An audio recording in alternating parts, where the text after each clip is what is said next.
Nos trasladamos a Torre del Mar, en Málaga, donde nos espera la abogada de familia, Ana Isabel Barrera Pérez. Ana Isabel es experta en temas de familia y trabaja para la APFS desde hace más de 12 años.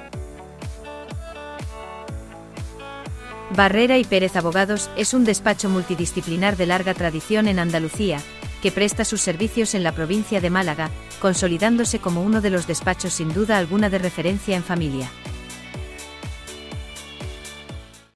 Muy buenas, nuevamente con todos ustedes, canal de YouTube, Asociación de Padres de Familias Separados. Hoy viajamos a Torre del Mar, en Málaga, donde nos espera la abogada de familia, Ana Isabel Barrera Pérez. Muy buenas, Ana, ¿qué tal estás? Muy bien, muchas gracias. Encantada de estar con vosotros. Muy bien, como hemos dicho en el encabezamiento, es abogada de familia, trabaja para la APFS desde hace ya más de 12 años y ahora mismo es la coordinadora de abogados en la zona de Andalucía. Ana, cuando te separas, cuando una persona se separa, busca un abogado que puede ser cualquiera. ¿O realmente tú crees que es mejor que ese abogado a la hora de separarse sea un abogado especializado en familia?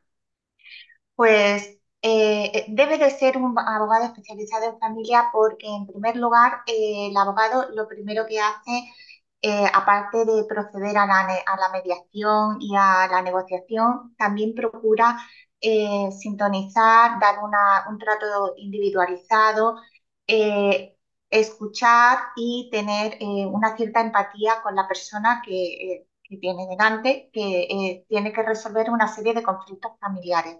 Entonces, el abogado de familia procura informar tanto de los derechos como de las obligaciones a los que se va a enfrentar en un procedimiento de esas características.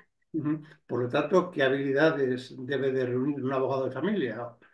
Pues en principio las habilidades son pues capacidad de escuchar, de empatía, de resolver conflictos, de intentar evitar, ante todo, tener que llegar a un procedimiento contencioso ante los tribunales, intentar llegar a eso, a una mediación y a la vez evitar pues confrontaciones entre las partes. Y Ujú. sobre todo por el tema de que hay una cuestión fundamental que es intentar llegar a acuerdos por el interés de los menores. Tú estás trabajando en una zona de muchísimo turismo, estás en la zona de Málaga. Supongo que por tu despacho habrán ido personas con unas características especiales, en este caso a la hora de separarse, que son extranjeros. La ley de extranjería o la ley de extranjeros a la hora de separarse, si se separan en España, ¿se aplica la ley del país donde han estado, donde han hecho la unión? ¿O se aplica la ley española? Eso, una pregunta. Y la enlazo con otra. Vamos a ponerte en un pequeño aprieto que no es muy grande, ¿eh? Pero bueno, si esta familia de extranjeros tienen un hijo nacido en territorio español, ¿cómo se hace esa separación? Pues efectivamente aquí en Málaga se nos da muchísimos temas así de matrimonios en los que existen pues familias donde el matrimonio pues se ha celebrado, por ejemplo, en un país europeo. Cuando el matrimonio se ha celebrado en un país europeo y el hijo es nacido en España, entonces tenemos un reglamento que se llama el reglamento, bueno, es un reglamento que es de Bruselas II, en donde son normas de colaboración y lo que sí los tribunales españoles, si han fijado esa familia su último domicilio en España, y además el menor está aquí en España, pues entonces la competencia es de los tribunales españoles. La ley aplicable, ellos pueden elegir cuál es la ley aplicable para llevar a cabo ese divorcio.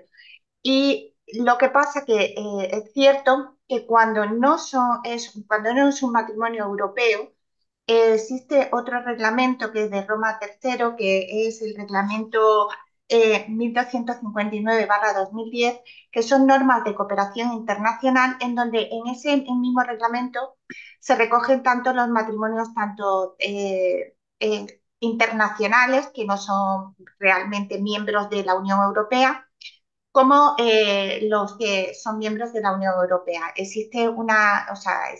Interactúan ambos reglamentos, el de 1259/2010 con el otro reglamento, que es el de Bruselas, conocido como el de Bruselas II, y entonces cuando son, por ejemplo, matrimonios que no son de la Unión Europea, por ejemplo, de Guinea o de Estados Unidos, ellos pueden elegir cuál es la ley aplicable, y en el caso de que no exista una elección de ley, ellos pueden tomar como criterio de forma subsidiaria la ley de España, o como criterio o como defecto sería la ley de la última residencia, o el criterio de mayor conexión con esa familia, que es la última residencia, el último domicilio familiar.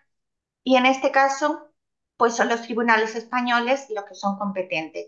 Sí que hay que tener en cuenta que es muy importante que si ese matrimonio es europeo, no hace falta, simplemente se puede aportar, se puede solicitar el divorcio con el certificado de matrimonio de su país, mientras que si es un matrimonio que no es europeo, sino que es internacional, para que se pueda llevar a cabo ese divorcio, debe de estar ese matrimonio reconocido en el Registro Civil Central de Madrid. Si no, no se puede tramitar aquí el divorcio en España. Ujú. Y ahora, pues porque lógicamente la sociedad va avanzando y va avanzando, yo pienso que para bien. Hay matrimonios de hombre con hombre, mujer con mujer. En el caso de que fueran, por ejemplo, hombre con hombre, mujer con mujer, y hubiera menores y fueran extranjeros, ¿la ley se aplica la misma o hay una ley especial para este tipo de parejas? A ver, si entiendo la pregunta es si la ley aplicable si son matrimonios homosexuales que están reconocidos en España Ujú. y sin embargo tienen un hijo que es extranjero. No, al revés. Vamos a centrarnos en la A pregunta. ver, Matrimonio homosexual sí, que el hombre y el hombre son extranjeros, los dos son sí, extranjeros o las dos mujeres son extranjeras, están sí, residiendo en España. sí. ¿La ley es la misma que acabas de explicar o hay una ley especial para homosexuales y lesbianas? No, no hay ninguna ley especial. En principio, no hay, en ese aspecto no hay diferencias a la hora de aplicar una ley u otra. Simplemente el hecho es en todo caso siempre se fija que la ley española se aplica porque el menor, aunque sea nacido en otro sitio, sí que es cierto que tiene su residencia aquí habitual. Entonces, como en derecho de familia siempre intentamos o tomar decisiones y medidas que siempre sean para el interés del menor, sigue aplicándose la ley española. Seguimos avanzando. A nosotros lo que vamos a hacerte hoy es un poco trasladarte, Anabel, las preguntas que nos hacen en la calle, nos hacen en los diferentes despachos que tú bien conoces de la Asociación de Padres de Familia Separado. Eh, ¿Qué régimen de visitas se suele otorgar en casos de niños lactantes? Pues en principio, en caso de niños lactantes, la OMS, la Organización Mundial de la Salud, considera que la lactancia es fundamental para la vida del menor. Entonces, lo que se suele establecer es un régimen de visitas progresivo que se va ampliando conforme al desarrollo del bebé. Entonces, se suele adoptar siempre un régimen de visitas que nunca perjudique los periodos de lactancia.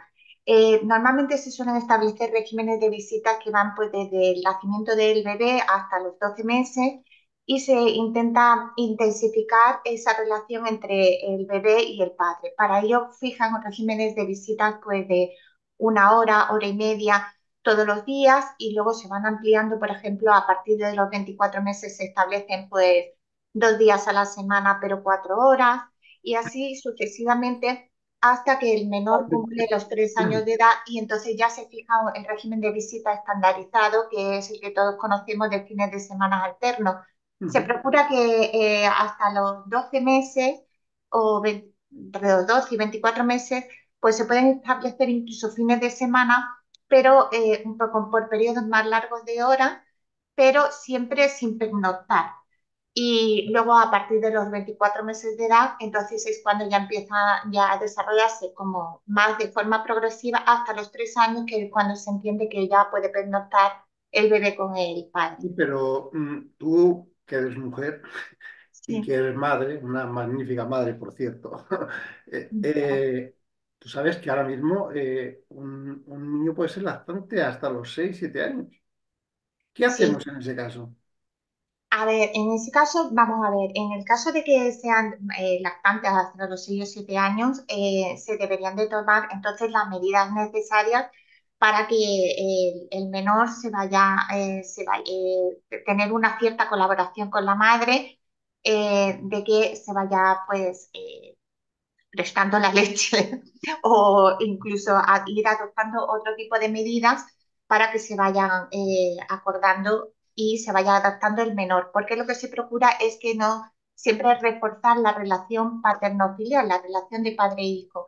Y entonces, pues lo único que va a suponer es que ese régimen de visitas va a ser más continuo y más diario entre el padre y el hijo hasta que se entienda que no existe ese periodo de lactancia. También, además, se deben de acudir también a criterios pediátricos en el sentido de que se considera que ya pues un menor con cierta edad pues ya no es necesaria esa lactancia. Ya es intentar alargar una situación que muchas veces son excusas más que beneficio. Ujú. Eh, Vamos a poner el caso de que un matrimonio llega a tu despacho, una persona que se quieren divorciar y hacéis un convenio regulador. El convenio regulador, lógicamente, para que tenga un valor ya al 100%, tiene que estar consensuado por un juez. El juez puede, de alguna manera, denegar ese convenio que han Sí, establecido los padres. sí, sí, además, de hecho, lo puede hacer y siempre, o sea, el juez puede denegar ese convenio regulador porque entienda que se están estableciendo una serie de extremos que puede ser perjudicial para los menores o para uno de los cónyuges. Y entonces, lo que se puede hacer, lo que hace el juez es dictar una resolución que debe de ser motivada diciendo los motivos, los argumentos por los cuales rechaza ese convenio y se le da y se le ofrece otra vez a las partes a llegar a establecer o presentar un nuevo convenio en atención a las reconsideraciones o recomendaciones del juez. Ujú. Nosotros, tú has tenido muchas reuniones, hemos tenido muchas reuniones juntos con diferentes abogados, compañeros tuyos dentro de la asociación. En muchos casos he oído que aunque haya un mutuo acuerdo que es favorable para las partes, sobre todo, que tenga cada uno su propio abogado, porque los abogados sois mucho más racionales a la hora de hacer un convenio que a lo mejor pues la gente que se va a separar. ¿Tú crees conveniente que cada progenitor a la hora de separarse tenga su propio abogado, aunque se haga un convenio de mutuo acuerdo? Sí, efectivamente. Entre otras cosas porque a ver, cuando se va a llevar a cabo un divorcio o se van a llevar a cabo una serie de medidas cuando no es propiamente el divorcio, sino simplemente un convenio que se va a regular la relación paterno-filial o la custodia o la potestad de los hijos menores, pues entonces, o incluso en los supuestos de división del patrimonio, porque se puede dividir o liquidar lo que es la sociedad de gananciales o el régimen económico matrimonial, siempre es aconsejable de que de que cada una de las partes lleve su propio abogado. ¿Por qué? Pues porque pueden surgir un montón de dudas que no pueden, no por cuestión de suspicacia, sino por cuestión de, a la hora de liquidar, por ejemplo, una sociedad de gananciales o a la hora de liquidar o hacer la división común de algo. O sea, la división común es proceder a la venta de la vivienda conyugal. es necesario que existan dos asesoramientos distintos en el sentido de que a lo mejor pues puedan asesorarlo mejor para que uno se pueda beneficiar más con respecto a temas fiscales o también en cuestiones de menores se pueda establecer un convenio regulador en el cual a lo mejor se está regulando lo que es la situación presente, pero sí también el propio abogado que tenga uno de ellos puede incluso fijar o prever situaciones a futuro que podrían incluso beneficiar lo que los cambios que se van desarrollando después de la Ujú. separación o del divorcio. Que te lo digo todo esto al hilo de que a nosotros, tanto a la gente que trabajamos desde la asociación como a vosotros, a los abogados, hay muchas veces que nos llegan llamadas o nos vienen a los despachos gente que nos dice, es que me hicieron o me obligaron prácticamente a firmar un convenio que no era lo que yo quería. Me dijeron que con un abogado solo era suficiente. Eh, a partir de que has firmado para cambiar ese convenio tiene que haber algo muy sustancial porque no es de hoy para mañana volver a cambiar un convenio. Por lo tanto, así que alertamos a la gente que nos está viendo en este canal de YouTube, que es muchísima gente, por cierto, que tengan en cuenta que el cambiar un convenio regulador tiene que ser algo muy sustancial para que pueda. Por lo tanto, es conveniente que se acuda cada uno con su abogado y de esa manera, pues bueno, entre ellos mismos, entre los abogados, probablemente se llegue a un acuerdo mucho más racional y mucho mejor. Siempre, siempre, Anabel, y tú creo que aquí me darás la razón, siempre favoreciendo, si hay que favorecer algo, al menor, por supuesto. Por supuesto. Vamos a... Sí, hay una cosa que me gustaría Sí, sí, puntualizar dime. que además es muy novedosa y es que incluso cuando me estabas preguntando si un convenio por regulador puede ser rechazado por el juez, puede ser rechazado porque ahora en los convenios si hay mascotas o animales domésticos dentro Sí. de la familia, se deben de adoptar y se deben de fijar una serie de medidas, como quién se va a quedar con el cuidado de la mascota, cómo se va a auxiliar los gastos de la mascota, como todo eso también incluso se va a hacer el régimen de comunicación con la mascota, es algo novedoso, pero sí que efectivamente incluso hasta un juez puede rechazar el convenio regulador si entiende que puede ser gravoso para el bienestar del animal. ¿Tú crees que es beneficioso para los menores participar en el juicio o en un convenio de regulación de sus progenitores? No es que es una cuestión completamente relevante el hecho de que los menores puedan ser oídos. Incluso, primero porque se van a adaptar a una serie de medidas que le van a afectar en su vida diaria y en su desarrollo tanto personal como psicológico y educacional. Entonces, sí se tiene en cuenta que cuando los menores tienen una capacidad de madurez suficiente, pues con ayuda de psicólogos especializados de los juzgados, de equipos que existen especializados en ese aspecto, así como cuando ya tienen la capacidad de ser oídos, que se sobreentiende que es a partir de los 12 años, los menores deben de ser oídos y deben de tomar decisiones que le pueden afectar y que incluso deben de ser tomadas en consideración por un juez. Ujú.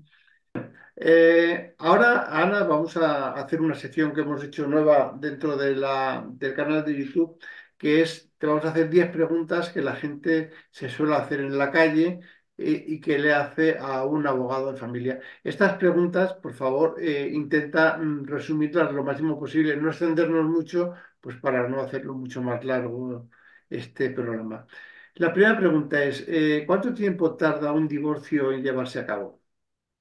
Pues si es un acuerdo entre los dos, en un mutuo acuerdo, puede tardar entre 1 a 3 meses, según la carga de trabajo del juzgado.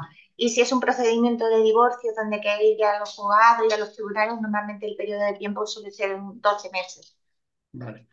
Eh, si una persona acude por la vida, perdón, por el juzgado de violencia, sobre todo de violencia de género, es mucho más rápido la separación. Sí, sí, porque se acuerdan una serie, normalmente perdón, se suelen acordar una serie de medidas en donde esas medidas tienen una vigencia de 30 días, entonces se interpone la demanda de divorcio y suele ser más rápido para una mujer, obviamente porque para un hombre las denuncias que normalmente se dan cuando es víctima de malos tratos suelen ser delitos de injurias o delitos de lesiones y lo único que pueda solicitar el hombre es una orden de alejamiento de carácter provisional, cautelar. ¿El hombre puede solicitarlo también en el canal de la violencia de género o no? En principio no, porque a ver, los hombres, la ley en ese aspecto, el hombre cuando es víctima de malos tratos, pues denuncia y puede solicitar medidas cautelares de orden de alejamiento, pero ese protocolo que hay con respecto a las mujeres no lo hay con respecto a los hombres. Es Mm. verdad que puede pues, solicitar una orden de alejamiento, pero o sea, en principio no se llegan a tramitar con la misma eh, agilidad o la misma rapidez que el de violencia de género. Si, si la relación de las parejas era mala, ¿se puede pedir la custodia compartida? Sí, sí, sí. De hecho, se puede solicitar porque, como dice el Tribunal Supremo, una relación conflictiva no evita o no impide una custodia compartida. Siempre que esa relación conflictiva no perjudique el interés del menor. Entonces, se entiende que sí, que puede perfectamente, aunque exista una relación conflictiva entre los progenitores, se puede acordar. Si los recursos económicos de la pareja que se va a separar no son muchos, se puede otorgar, o el juez puede otorgar para el menor la vivienda que se llama la vivienda nido. Sí, la vivienda nido es el uso rotatorio de la casa familiar. Entonces, sí, se puede acordar y lo que se establece es una alternancia de que uno entra y otro sale, uno entra y otro sale y además se evita que los menores puedan verse perjudicados y estén en el domicilio familiar constantemente. Entonces, sí, se fija una alternancia, una Si rotación un, regular. si un hombre o una mujer, perdón, tienen establecidas el pago de una pensión de alimentos y no la pagan, ¿es un delito? Sí, es un delito. Siempre es un delito cuando existe el impago de dos mensualidades seguidas o el impago de cuatro mensualidades discontinuas. Eh, Salvo que haya una causa que justifique que no existe una voluntad de impagar esa pensión de alimentos, es decir, que realmente esté en una verdadera situación pero precaria que no pueda ni subsistir y entonces pues eso habría que verse y entrar en el fondo de cuáles son esas circunstancias que le han impedido, pero de todas formas si se denuncia pues eso da a juicio.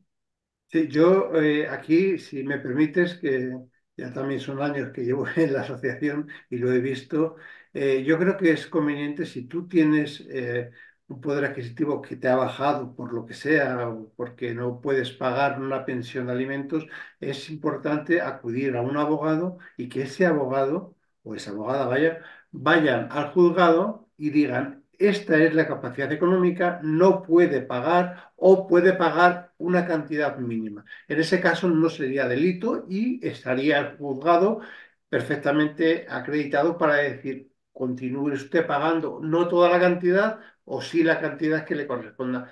Lo digo a cambio de que hay muchísima gente que de motus propio dice, pues es que no puedo pagar, si tengo acreditada una pensión de 300 euros, voy a pagar 100 porque es que no puedo. Eso no me vale. Tienes que pagar siempre lo que te establece el juzgado. Y si tú no puedes pagar, es conveniente que vayas al juzgado y que sea el juzgado el que te determine si te baja la cantidad o ellos otorgan que tienes que seguir pagándola. No sé si tú lo verás así, Anabel. No, no, es que es así. A ver, tú puedes estar o sea, puedes solicitar al juzgado que se te reduzca o que incluso se te suspenda la pensión de alimentos porque estés en una situación realmente de vulnerabilidad. Entonces, si tú estás, hay personas que no llegan a una pensión de 200 euros y tienen una pensión de alimentos de 100 euros, entonces puede esa persona solicitar una suspensión temporal de ese pago de pensión de alimentos. O incluso también instar, o sea, solicitar a través siempre de los abogados el mecanismo para que a través de un juicio se pueda reducir esa pensión de alimentos y adecuarlo de forma proporcional a lo que tú realmente estás percibiendo, cuáles son tus ingresos en ese Ujú. momento. Y si se han visto disminuidos, obviamente tendrá que apreciarse y disminuirse la pensión. Aquí, esta pregunta que te voy a hacer ahora es una pregunta que incluso las fuerzas de seguridad del Estado a mí me han dicho, dice, no sabemos cómo actuar en este caso. Si no se devuelve a un menor en un tiempo prudencial, ¿se pueden acudir a las fuerzas de seguridad del Estado o hay que acudir directamente al juzgado a hacer la pertinente denuncia? A ver, hay dos cosas. Una de ellas es si, si la madre o el padre tienen la custodia del menor, tienen la custodia y no impiden que el otro progenitor que tiene un régimen de visitas fijado eh, impide que entregar al menor para que el otro pueda estar para que el otro pueda estar disfrutando de las visitas con su hijo. Entonces, antes del año 2015, pues se podía acudir a la Guardia Civil y ponerse una denuncia y decir, pues es que la madre o el padre que tienen la custodia, pues no me dejan tener mi régimen de visita que tengo reconocido por una sentencia. Ahora, en esos casos, lo que hay es que acudir, no se puede, vamos, se puede denunciar si te recogen la denuncia, pero sí que es conveniente ponerse en manos de un abogado para exigir que esa persona cumpla ese régimen de visita. Otra cosa es distinta es cuando, por ejemplo, una madre tiene o un padre tiene la custodia de los niños y el padre o la madre que tiene en ese momento a los menores en un régimen de visitas porque supongamos que le toca ese fin de semana y Mm. no devuelve o no entrega a los menores cuando viene establecido, no devuelve o entrega a los menores al padre o a la madre custodio, entonces se puede incurrir en un delito de sustracción de menores. Entonces, es diferente si es un incumplimiento de régimen de visitas o si es un cumplimiento, o sea, es no entregar a los menores al padre o a la madre que tiene la custodia de los menores. Entonces, uno no es delito, el incumplimiento del régimen de visita es no te lo entrego cuando a ti te toca ese régimen de visita, que eso no es delito, antes lo era antes del año 2015 y luego después de 2015 hay que solicitar lo que es ejecutar la sentencia. Y luego está el delito de sustracción de menores, que es cuando no entregas al menor realmente al progenitor que lo tiene y que tiene otorgada la custodia. Ujú. Eh, yo tengo a mis hijos que han venido en un régimen de estancia. A mí no me gusta la palabra régimen de visitas. A ver, un régimen de estancia están con el progenitor no custodio. Eh, Puedo hacer grabaciones para poder demostrar, o puedo tener cámaras en mi casa para poder demostrar que se están alienando al hijo o se le está manipulando de tal manera que está o se le está poniendo en contra de uno de los progenitores. A ver, el tema de la grabación, a ver, tú lo que no puedes es grabar, ya aparte de los progenitores de los hijos, tú no puedes grabar ni llevar a cabo grabaciones en las que nunca seas tú el partícipe de esa conversación. Entonces, en ese caso, no se puede hacer ningún tipo de grabación ni de audio. Ahora, eso sí, tú puedes coger y llevar a cabo dentro de tu casa, porque estás en tu intimidad, llevar a cabo grabaciones pues dentro de un ambiente doméstico y utilizarse o sea, utilizarse como prueba. Ahora, si dentro de tu casa se están haciendo grabaciones o captando imágenes de alguien que está fuera o no vive en ese domicilio, entonces ya no es legal y de hecho se está incluso, se deben de reunir una serie de condiciones porque estaríamos infringiendo la intimidad de una persona y la imagen, vulnerando su imagen y ya entonces entraríamos en requisitos de que habría que avisar a esa persona de que se está llevando a cabo una grabación, vamos, todos los requisitos que no Bien. existe la Agencia de Protección de Datos para que cuando se está llevando a cabo una grabación, incluso en el interior de nuestra casa, pero para imágenes que se pueden difundir o que se pueden utilizar de terceras personas que no viven dentro de esa vivienda. Mm. Entiendo que si, por ejemplo, yo utilizo, por ejemplo, una conversación de mi niño hablando con su padre o con su madre y en ese momento yo cojo, no estoy participando en esa conversación y estoy grabando esa conversación ajena, íntima, entre padre e hijo, entonces no es legal. Vale. Otra pregunta que nos hacen es, cuando me divorcie, ¿qué pasará con los bienes en común?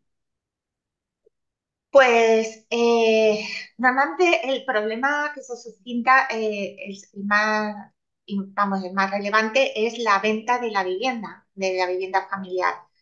¿Cómo se soluciona el tema de la vivienda?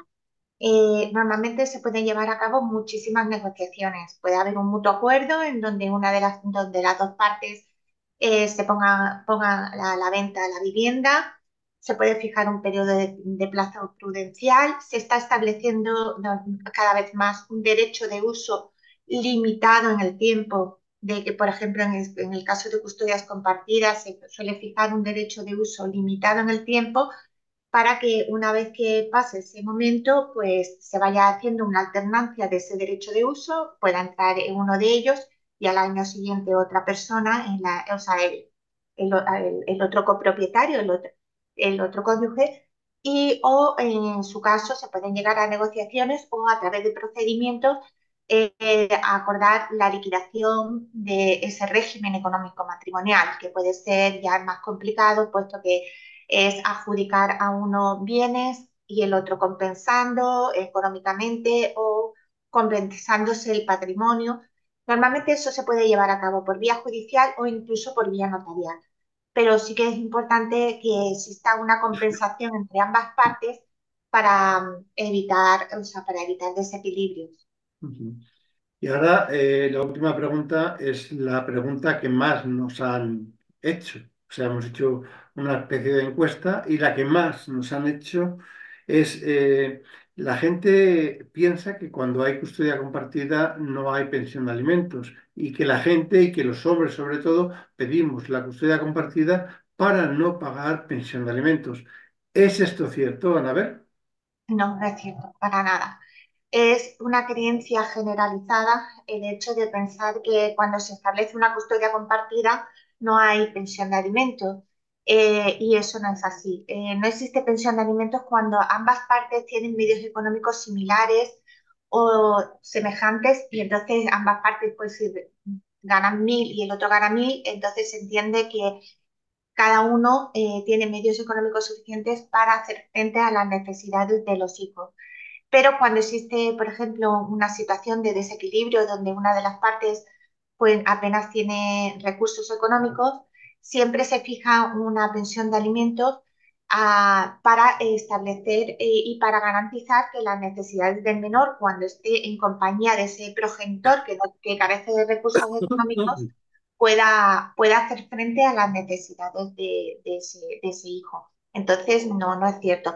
No es lo mismo establecer una pensión de alimentos cuando hay una custodia monoparental, no va a tener la misma cuantificación ni va a ser tan elevada o sea, no va a ser tan elevada cuando es el caso de una custodia compartida.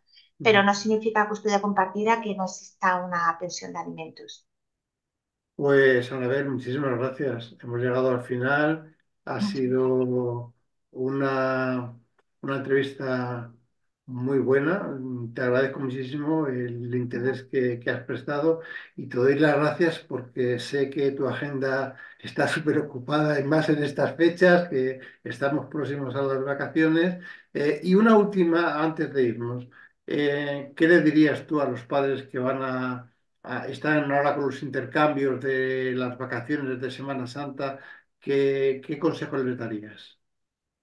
Pues en primer lugar, el primer consejo sería oír más a los hijos. Es importante, porque muchas veces priorizamos las estancias con nuestros hijos y no lo oímos. Y muchas veces conforme se van haciendo mayores, no lo oímos e imponemos muchos regímenes de visitas que pueden perjudicar incluso la relación de padres e hijos. Hay que oírlos más. Y luego también pensar que una buena comunicación entre progenitores a la larga va a beneficiar a todos y va a normalizar un desarrollo, o sea, un desarrollo psicológico para los niños importantes, que no se van a ver estigmatizados ni van a ver las vacaciones como una imposición. Es que me toca con. Entonces yo creo que lo mejor es oírlos para que puedan ellos estar a gusto y disfrutar y sobre todo pues darle un programa Ujú. muy atrayente para que puedan elegir bien. Muy bien, pues muchísimas gracias y oye, que tengáis ahora suerte con las procesiones, que parece que está lloviendo mucho y Málaga es una Muchísimo. ciudad maravillosa para unas procesiones maravillosas. Sí, Muchísimas no hace gracias, falta agua. Anabel. Igualmente. Reitero que tienes tu agenda muy ocupada y muchísimas gracias por hacernos un huequito. ¿Eh? Un Gracias a abrazo muy vosotros. grande, seguimos contando contigo.